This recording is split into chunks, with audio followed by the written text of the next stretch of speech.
Vamos lá, teoria da comunicação. Sempre que houver comunicação, a teoria da comunicação ela prevê isso, ela postula isso, que sempre que houver comunicação, teremos a presença de pelo menos dois destes elementos que eu vou falar agora. E aqui eu peguei dois amiguinhos aqui para ilustrar, né? E eu peço que você preste bastante atenção. Então, por exemplo, eu vou ter um emissor, que é a pessoa que vai falar a mensagem, e eu vou ter um receptor. Eu sou o emissor e você que está aí sentado me ouvindo é o receptor, beleza? Eu emito a mensagem e você recebe, por isso que o seu nome é receptor. Ok, tá bom. Olha só, a mensagem ela vai fluir através de um canal de comunicação, através de um meio, certo? Esse canal de comunicação é o seu computador, o seu celular, não sei onde você está assistindo. Através dele eu estou falando com você, é o meu canal de comunicação. Tudo bem? Ok. A minha mensagem é aquilo que eu estou falando. E dentro da minha mensagem eu tenho um código, ou seja, eu tenho várias letrinhas que foram organizadas para formar essa mensagem, um códigozinho, certo? Oi, tudo bem? Então, oi, tudo bem? É o meu código. A mensagem é perguntar o seu estado, você está bem? Certo? Agora, o oi, tudo bem é o meu código, certo? A maneira como eu organizei as letrinhas do alfabeto para poder formar a minha mensagem, beleza? Então, o código é o sinal organizado. O que é um sinal? Sinal é o alfabeto, é o número, é o símbolo, é a imagem, é aquilo que eu uso para formar o meu código, para transmitir a minha mensagem, certo? A minha pergunta, né? A minha interrogação, através do canal de comunicação.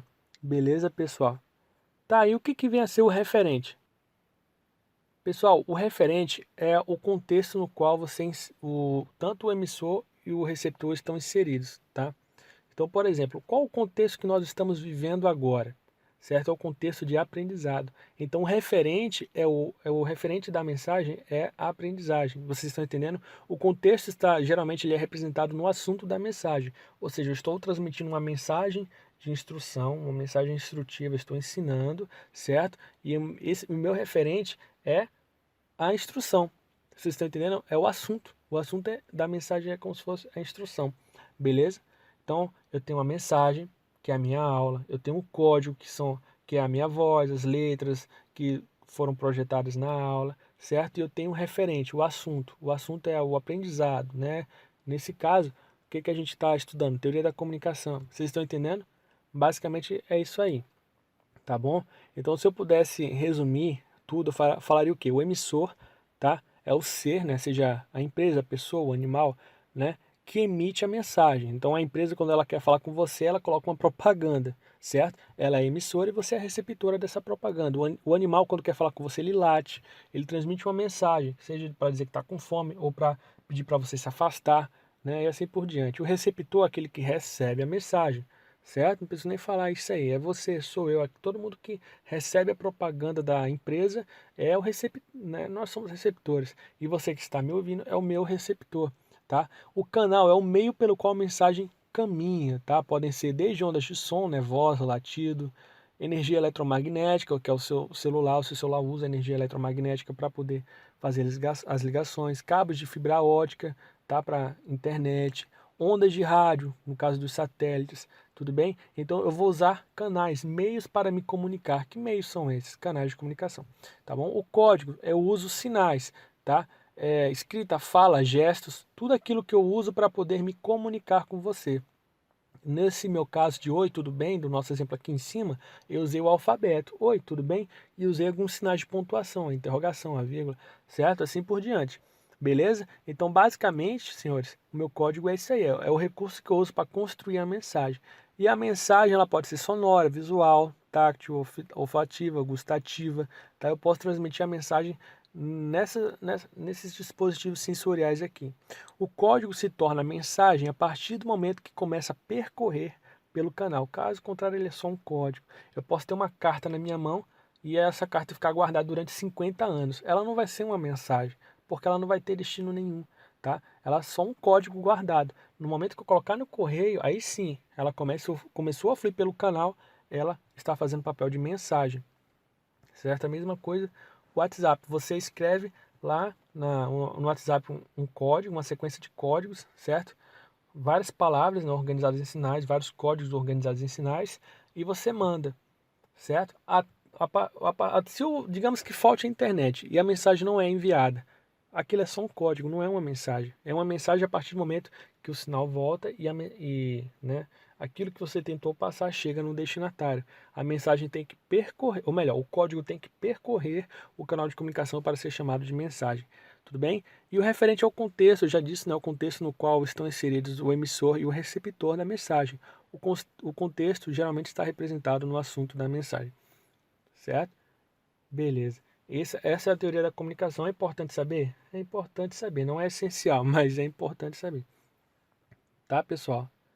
Vamos lá, níveis de linguagem. Né? Então, se a gente pudesse dividir o nível de comunicação das pessoas, né? Desde um modo melhor até um modo pior, não. Desde um modo mais culto, né? Modo mais gramaticalmente certinho, bonitinho, até um modo mais relaxado, desleixado, né? Então eu posso pegar o meu código, né? Melhor, posso pegar os meus sinais, transformar em código, transformar em mensagem. Agora essa mensagem, né, que está sendo transmitida, ela está indo numa norma, no nível culto, no nível coloquial, no nível vulgar, em que nível que ele está indo? Tá? A gente vai ver isso agora. Então, por exemplo, norma culta, que é o nível 1, tá? A norma culta a gente chama de norma padrão. É escrever ou falar de maneira culta, tá? Não é.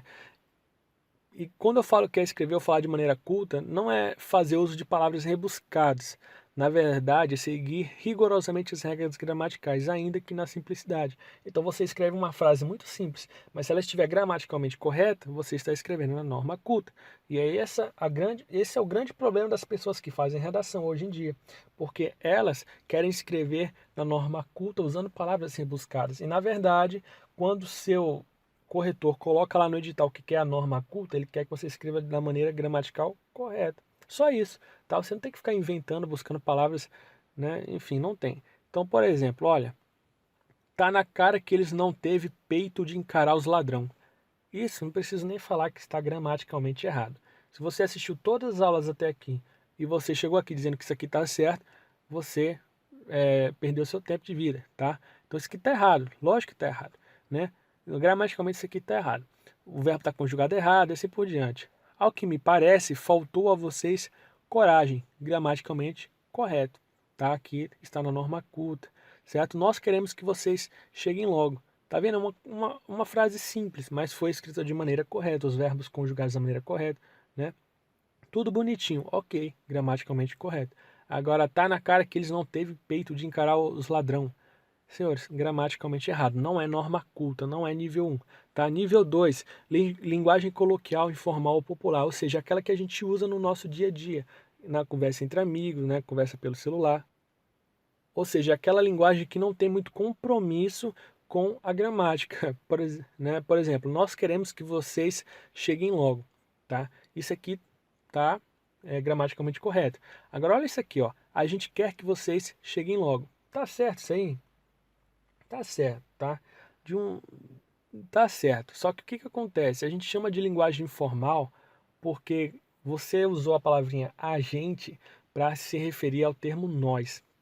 Tá? Então, linguisticamente está correto, gramaticalmente está errado, certo? Então, em termos coloquiais está certo, mas se tratando da norma culta está completamente equivocado, está errado, tá, senhores? A gente, quando você fala a gente, significa o quê? A expressão gente no português expressa um coletivo de pessoas. Então, quando você fala assim, a gente quer que vocês cheguem logo, fala assim, que gente? É o pessoal que é o pessoal universitário, né? É a minha família. Que gente específica, que povo específico, certo? Agora, você pegou essa palavra que é o coletivo, né, um substantivo coletivo, e aplicou para falar nós, no lugar do pronome pessoal nós, tá? Então, senhores, foi um uso gramatical errado da palavra, certo? Portanto, senhores, gramaticalmente errado, certo? Linguagem coloquial. Se ele fizer o serviço. Então, assim, é como eu falei, linguisticamente correto, gramaticalmente errado. É lógico que na sua redação você vai optar pelo gramaticalmente correto. Então, por exemplo, ó, se ele fizer o serviço. A gente está acostumado a falar assim, ó, se ele fazer o serviço, tá? Só que essa conjugação verbal, essa conjugação verbal, ela está equivocada, tudo bem? Porque no modo subjuntivo a gente fala se ele fizer. A gente não fala se ele fazer. A gente não usa o infinitivo. no modo subjuntivo, né, a gente usa o verbo fizer e não fazer. Como assim? Eu não lembro. Vá lá na aula de verbos. Na aula de verbos tem a parte de conjugação verbal, que eu gravei a aula. A aula está muito boa. Tá? Se você não entendeu isso aqui, volte lá na aula de verbos. Significa que você pulou a aula de verbos. Tá? E veja a parte de conjugação verbal. Bom, você sabe que o enganam. Você sabe que te enganam. Então, senhores, você, né, você é a minha terceira pessoa. T é a minha segunda pessoa, tá? O certo é falar, você sabe que o enganam. Ou você pode falar assim também, ó. Tu sabe, né? Tu sabes que te enganam, tá? Então, ou você fala, você sabe que o enganam, ou você fala, tu sabes que te enganam. Falar que você sabe que te enganam tá errado, gramaticalmente errado, tá certo? Tá errado? Não sabia disso. Vá na aula de verbos, conjugação verbal, que eu falo sobre isso aqui. Tá? Eu falo exatamente sobre isso aqui. Tem uma parte da aula que eu falo exatamente sobre esse tipo de conjugação equivocada que as pessoas cometem. Beleza? Então, senhores, na hora de se expressar, usem a conjugação correta. Caso contrário, você está usando a linguagem coloquial. Apesar da gente usar muito isso aqui no dia a dia, né? Mas é errado, tá? Existe a linguagem regional, que é o terceiro nível, né? O regionalismo, como é conhecido, que são variações, né? Os famosos dialetos que ocorrem de acordo com cada região, principalmente na fala. Então, por exemplo, vê só, em algumas regiões do país a gente chama isso aqui de bergamota. Em algumas regiões do país a gente chama isso aqui de tangerina. Em algumas regiões eu já vi gente chamar isso aqui de mexerica. A mesma coisa isso aqui, ó, mandioca, macaxeira e aipim. Qual dos três que é, pessoal? Você pode falar o que quiser. Não, porque o certo, né? Não interessa. O fato é que em diferentes regiões do Brasil, isso aqui recebe outro nome. Aí, então, quando você está escrevendo e usa uma característica regional, você atingiu o terceiro nível da linguagem, que é o nível regional, tá? O regionalismo. Beleza, pessoal? E isso, às vezes, fica bem discreto no nosso dia a dia. Mas quando você pega uma obra literária, por vezes você consegue perceber nitidamente o regionalismo daquela obra, certo? Quando você pega, por exemplo, a obra de Vasco da Gama, onde ele fala sobre a conquista do povo português, você percebe nitidamente vários traços de regionalismo, tá certo? Então, senhores, é um nível de linguagem que envolve regiões, tá? As palavras mudam de acordo com as regiões onde você está. Você vai perceber isso aí com o tempo. Nível 4, que é o nível da gíria, está dentro da linguagem coloquial, mas a gente ainda trata como se fosse um nível separado. Fala aí, beleza? É nós, estamos junto, véi, tá safo, tá? Safo, uma gíria militar, né? Bisonho é uma gíria militar, né? Tá felpudo, né? Uma gíria militar, tá? Então por que que a gente encaixou gíria num nível só para ele? Porque a linguagem coloquial, ela ela não tem muita preocupação com a gramática, assim como a gíria não tem. Por isso que a gente coloca a gíria na linguagem coloquial. Só que a gente também coloca a gíria num nível só para ela, por quê? Porque a gíria, pessoal, ela, ao mesmo tempo que ela não está preocupada com a gramática, ela constrói novas palavras. Então, véi, safo, é nós, isso não existe na língua portuguesa, mas a gente usa para se comunicar, tá? No caso de você falar, ao invés de você falar fizer, falar fazer, isso existe na língua portuguesa, é o verbo no infinitivo, fazer. Ele só não está empregado da maneira adequada. Agora, é nós não existe, tá certo? É uma linguagem coloquial, né? Porque a gente usa no dia a dia, é uma linguagem informal, mas é uma gíria, né? A gente cria isso. Isso não existe na língua portuguesa, é nós, tá? Tamo junto, véi. Isso não existe, tá? Vamos lá. Nível 5 é a linguagem vulgar, que já aí é o extremo do extremo. Então você percebe que a gente parte do nível 1, que é um nível mais culto, e foi gradativamente chegando na linguagem vulgar, que é o ápice da desconstrução gramatical. Então nós vai, para mim ir, né, ao invés de falar para eu ir, trouxe ovo frito, eles não teve peito de encarar os ladrão, tá? A famosa linguagem vulgar, né? Vai além da gíria, tá? Ela é a desconstrução da língua portuguesa, tudo bem? Que a gente chama, tá? E tem como corrigir a linguagem vulgar? Tem, através de aulas, né? Que é exatamente o que você está fazendo aqui. Então, se você é o tipo de pessoa que tem uma tendência, né, a falar pela linguagem vulgar, comece a corrigir o seu linguajar, tá? Ao invés de falar nós vai, fala nós vamos, tá? Para mim ir, você fala para eu ir. Trouxe ovo frito, tá ok? Então, às vezes, as pessoas falam numa linguagem vulgar por uma questão sociológica, né? As pessoas, às vezes, não tiveram tanto recurso ou não tiveram acesso à educação, porque tiveram que trabalhar desde muito cedo. Beleza, não tem nada de errado nisso, não, tá certo? Normal, isso é normal. Agora, errado é a pessoa saber que está errada, ter a oportunidade de corrigir e não corrigir. Às vezes a pessoa não tem a oportunidade de corrigir, beleza, entendemos. Agora, quando a pessoa tem a oportunidade de se corrigir e mantém no erro, epa, tem alguma coisa errada, tá certo? Então a gente foi do nível 1 ao nível 5. Brasil? Brasil acima de tudo.